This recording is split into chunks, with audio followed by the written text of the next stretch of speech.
What is up, guys? MKBHD here, and alright, it's the one we've all been waiting for. Apple held an event today at their new spaceship campus in the new Steve Jobs Theater to unveil a couple things that may or may not have leaked a little bit beforehand, but that we're excited to finally see in person. So there's a couple low-key smaller announcements before the big one, which was, first of all, the new Apple TV, which now supports 4K and HDR. We also got to see the new Apple Watch Series 3, which now has a cellular connection and can make and take phone calls. So that's all good stuff, and we appreciate that. But what we were really there to see is the new iPhone. And what we got was two new iPhones. We got iPhone 8 and 8 Plus, and we got iPhone 10. Not really sure what 9 would be. Maybe we're just skipping that altogether. That's cool too. So iPhone 8 and 8 Plus are a spec bump to the current iPhone 7 and 7 Plus. So nearly identical design, but it now has the glass back to support Qi wireless charging, which is awesome to see. It has a True Tone display, but the same sizes and resolutions, and a new A11 Bionic chip inside, and some slightly updated 12 megapixel cameras. And it comes in a new rose gold color, which I think is more of like a copper or a faded, like sandblasted kind of look. So bottom line, this is definitely an improvement. It's an upgrade over what we currently have. But even though this is called iPhone 8, this is definitely more iPhone 7S. Let's not get it twisted. But then came the one more thing, and that was iPhone 10. Don't you dare call it iPhone X. It's iPhone 10. So this is the phone that looks like all the dummies and models I was showing you guys earlier this year. And now seeing it in person now, those things are staggeringly accurate. So this was my focus in the time we got to play with them. Hopefully I can do them justice on video. So iPhone 10, like we expected, has the larger 5.8-inch OLED display, but in a smaller body than the other iPhones, thanks to the tiny bezels. So you have the display going really close to the edges of the corners of the display, curving at the edges, and then has that notch in the middle of the top. And my main question when playing with those early mock-ups was, how would Apple handle the notch in the display with the rounded corners?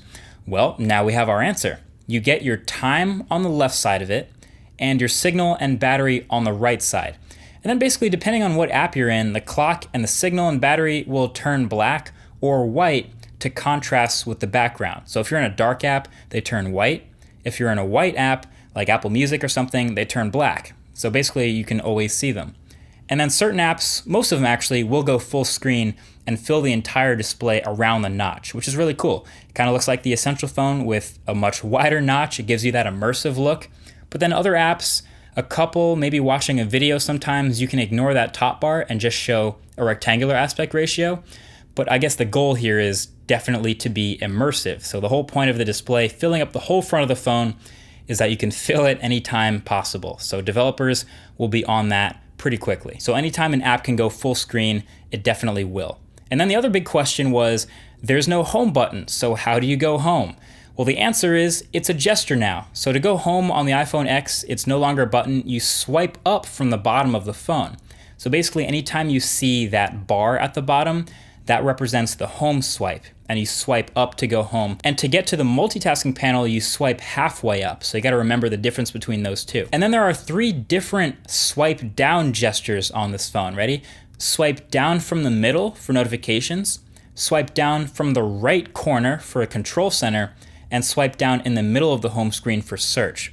So basically all these operations, interacting with the phone that are now done on the screen, they're all gestures to make that possible. You can even wake the display by just touching it once. It's a lot to get used to, but I'm willing to give it a shot. It's kind of what you get yourself into when you remove all the buttons. And then the big story with this phone is that the front-facing sensors in that big tab up at the top are really advanced, and they kind of have to be because Apple has replaced Touch ID and fingerprints with Face ID and facial recognition. So I didn't get to test this much at all yet, but I definitely plan on it because Apple's made a big deal out of it and a lot of big claims about how reliable it needs to be. 1,000,000 to 1 chance that someone else can get into it with something other than your face. It needs to be really secure because it's literally replacing Touch ID, but that's something I'll have to test for the full review. Now, the last major change on the outside is the new cameras. So yes, the vertical camera orientation is new, and just like I always say, I think it looks better here in real life than it did in the renders.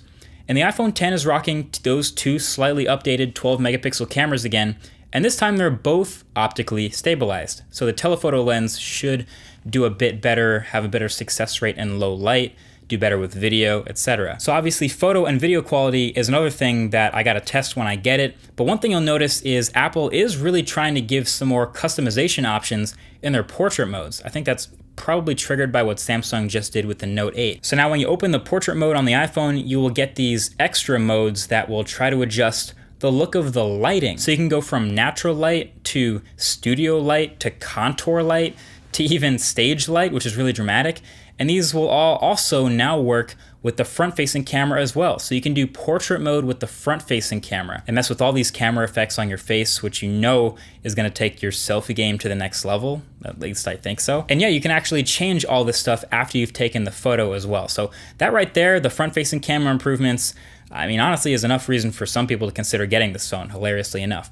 So the front-facing camera will also work great with this new feature in iOS called Animojis, which is literally animated emojis. It's like 7 or 8 emojis with faces on them that move as you move. So in case you're ever wondering, what did the fox say?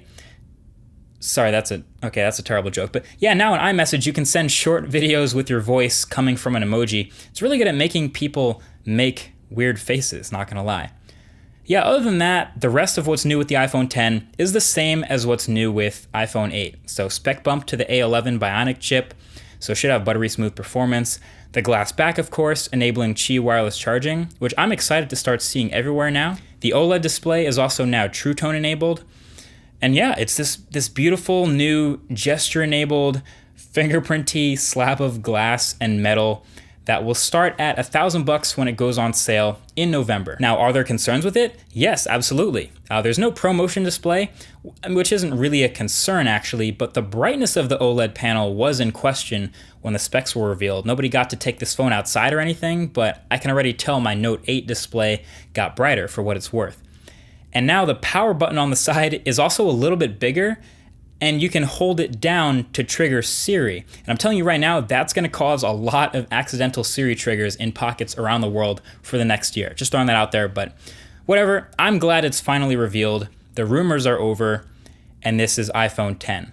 Of course, both these phones, the 10 and the 8 and 8 Plus, will go under the microscope for the full review in the next couple weeks and months. So definitely subscribe already to be the first to see these phones when they come out.